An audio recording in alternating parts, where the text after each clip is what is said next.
la femmina è sexy. Pure se a tutti i faccia è sempre sexy la femmina, perché è femmina. Però, mo, troviamo un uomo sexy a poco mezzo. Già esiste, capito?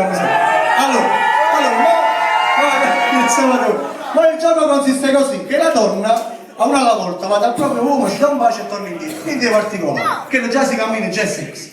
Un secondo G. L'uomo ha la femmina però c'ha dai sexy. Mo, per far capire il gioco, per andare un attimo sexy da tua moglie, ci dai un bacio e torna, però sexy, cioè, fammi vedere come ci va. Sexy. Fammi un movimento sexy. E ma che sono ex sexy? Si pare che un po' di culo. O no, ma ci devo vedere un movimento sexy.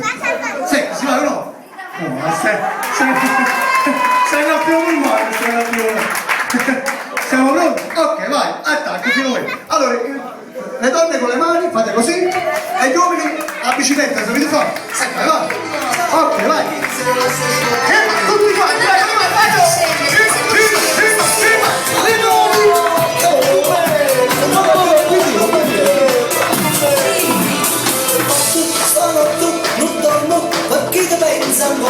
mannaggia sto cuore, la smatta ancora forte, basta amore da non muore.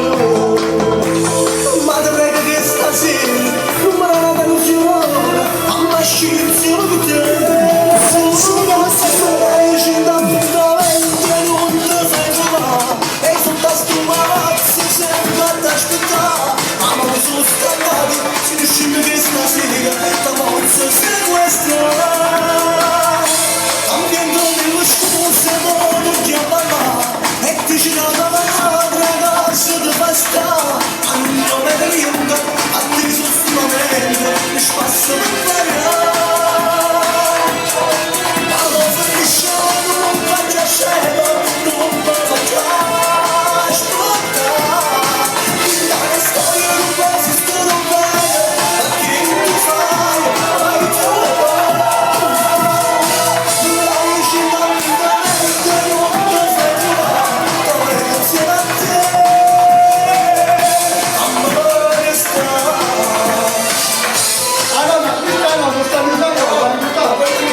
Il secondo giro sono gli uomini che vanno dalle donne. Però aspetta,